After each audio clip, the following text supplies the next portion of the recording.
Hello everyone, good morning. কেমন আছো তোমরা সকলে? আশা করি অনেক ভালো আছো। তোমাদের ভালোবাসাই আশীর্বাদে আমরাও অনেক ভালো রয়েছি। আমি পিয়া মণ্ডল ফ্যামিলির ব্লগের পক্ষ থেকে অনেক স্বাগত, অনেক ভালোবাসা।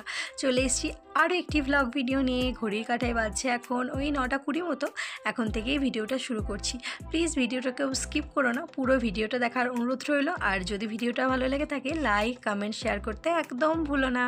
সকাল সকাল অনেককে স্কুলে রেখে চলে এসেছি, আর এরপর ঘরের বাসি কাজকর্ম সমস্ত কিছু সেরে নিচ্ছি।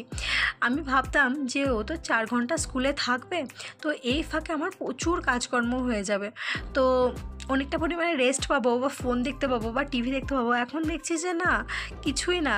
মানে ও থাকলেও আমার যা হয় না, মানে এখন স্কুলে আছে সেই একই অবস্থা। একটার পর একটা কাজ সারতে সারতে কী করে যে টাইমটা 4 ঘন্টা কেটে যাচ্ছে বুঝে উঠতেই পারছি না। তো ঘরটা মোছা টোছা হয়ে গেল, তারপর জামা কাপড় ছিল প্রচুর পরিমাণে, সেগুলো কেচে এখন মেলে দিচ্ছি। আজকে দেখলাম সকালবেলায় ভালো পরিমাণে রোদ্দুর এসছে, তো তার জন্যই আরও বেশি বেশি করে জামা কাপড় কাচা। আর জানোই তো, রোদ্দুর না থাকলে যদি জামা কাপড় কাচা হয় কীরকম একটা গন্ধ আসে। তো ভাবছি যদি আজকের মধ্যেই শুকিয়ে যায় তো খুব ভালো হয়। দেখো চারিদিকে সবাই জামা কাপড় মিলে দিয়েছে, আর আমার তো এইটুকুই জায়গাতেই আর কি যেমন তেমন করে মিলেছি।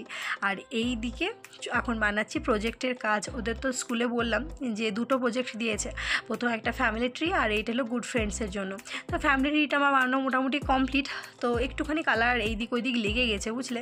শুকায়নি কালারটা, আমি আগেই মানে বইটা বন্ধ করে দিয়েছিলাম, দিয়ে দেখছি লেগে গেছিলো। আর এই পাতাতে হবে ওই গুড ফ্রেন্ডসের ওইটা, যেটা এখন বানাচ্ছি। কমপ্লিট হোক, তারপরে অবশ্যই তোমাদের সাথে শেয়ার করবো যে কেমন হয়েছে এটা। তো এখন অনেকটা পরিমাণে কাজ বাকি আছে, এখন দেখে অতটা হয়তো বুঝতে পারবে না তোমরা। তারপরে চলে এসেছি রান্নাঘরে দুপুরে রান্না বান্না করার জন্য।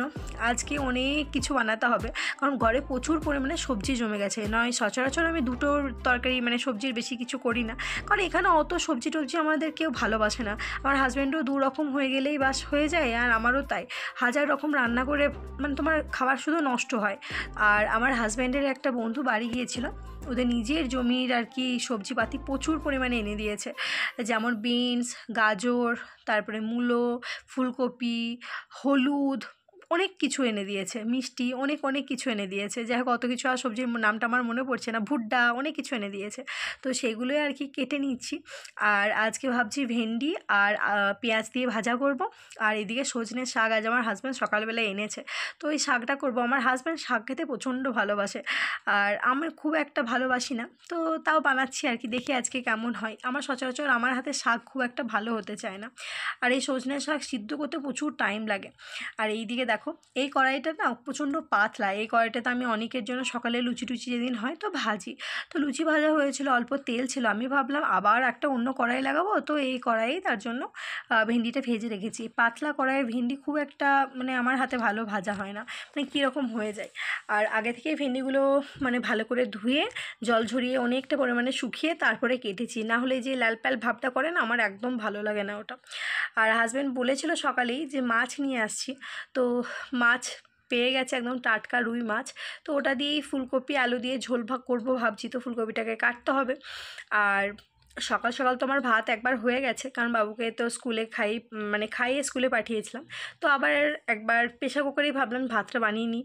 তো দেখো ভাতটা রেডি হয়ে গেছে, এখানে ভেন্ডিটা ভাজা হয়ে গেছে। এখন মাছ ভাজছি, তারপরে মাছের ঝোলটাকে চাপিয়ে দেবো। আর আমার হাজব্যান্ড এখন স্নান করতে গেছে, এখন আমাকে তো স্নান হয়নি, অনেক বেলা হয়ে গেছে। এদিকে দেখো ভেন্ডি ভাজা, আর এই দিয়ে শাকটা রসুন ফোড়ন দিয়ে করেছি, খুব ভালো হয়েছিল, দেখতেই তো বেশি ভালো লাগছে। আর এটা একদম ফুলকপি আলু দিয়ে পাতলা করে মাছের ঝোল, এতে রসুন বা লঙ্কার গুঁড়ো কিচ্ছু দিইনি। টমেটো দিয়েছিলাম, আদা বাটা দিয়ে করেছি, কারণ আমার ছেলে সদ্য খাবে আর কি। ও খুব একটা রিচ পছন্দ করে না। রান্নাঘর মোটামুটি পরিষ্কার হয়ে গেছে, বাসন ধোয়া হয়ে গেছে, এবার যাব স্নানে। আর আমার ছেলে কিন্তু চলে এসছে, আমার হাজব্যান্ড স্কুল থেকে ওকে নিয়ে এসে স্নান করিয়ে ওকে এখন বসে বসে খেলা করছে। আর বাবু আমার কোলে ঘুমাচ্ছিল, সেই টাইমে এত পরিমাণে বৃষ্টি কি বলবো, তখন আমি ভিডিও ক্যাপচার করতে পারিনি। আমার মনে হয় না যে ব্যাঙ্গালোরে আমি আসার পর থেকে অত বৃষ্টি কোনো দিনও হয়েছে। দেখতেই পাচ্ছ নিচে কি পরিমাণে জল দাঁড়িয়ে গেছে। আর মানে অনেকটা পরিমাণে, যাদের নিচেতে কোয়ার্টার তাদের সত্যিই খুবই অসুবিধা হবে। আর এইদিকে বাবুকে রাখতে এসেছিলাম টিউশনে, দেখছি 1 হাঁটু করে জল। তো আমার ছেলেকে তো আমি কোলে করে আর কি উপরে দিয়ে এসেছি, আর ওরই আর কি ক্লাসের সব বন্ধু বান্ধব সব আসছে। তো অনেকটা পরিমাণে জল, দেখো চারিদিকটার কি অবস্থা। এরকম করে যদি 2 দিন বৃষ্টি হয় কি যে হবে আমি তাই ভাবছি। আর প্রত্যেকটা বাচ্চার ঠান্ডা লাগা, কাশি। আমার ছেলেই কিছুদিন আগেই কাশি থেকে উঠলো, আবার কেসেই যাচ্ছে। ভাবছি আবার হসপিটালে নিয়ে যাব। তো যাই হোক, ওকে নিয়েই একবার আমি এসেছি বাড়ি, আবার যাব আবার আসবো বলে 1.5 ঘন্টা বসেছিলাম, তো নিয়ে চলে এসেছি। আর এইদিকে ভুট্টাটাকে আমি প্রেসার করে 2টো সিটি মেরে দিয়েছি। এখন এটাকে ছাড়িয়ে নিচ্ছি, একটু বাটার আর একটু গোলমরিচ দিয়ে একটু সতের মতো করে নেবো। আমার ছেলে এসব ভালোবাসে না, কিন্তু আমার খেতে বেশ ভালো লাগে। তো এটা এতে একটু দেবো আর কি পেঁয়াজ, কাঁচা পেঁয়াজ, একটা বাটিতে ঢেলে নিচ্ছি। তো কাঁচা পেঁয়াজ, লেবুর রস, একটু কি বলে বিট লবণ দিয়ে আর কি খাবো, বেশ ভালো লাগে। যেমন চাট টাইপের বিক্রি হয় না, ওই রকম। ভুজিয়া দিলেও ভালো লাগে। তো ওই সমস্ত কিছু ছিল না বলে এগুলোই আর কি দিলাম। আমার হাজব্যান্ড ঘুমাচ্ছিল, তো এই মাত্র ঘুম থেকে ও উঠেছে, ওরও হয়তো ভালো লাগে, মানে ভালো লাগবে আর কি। যাই হোক, কেমন লাগলো ভিডিওটা প্লিজ জানিও।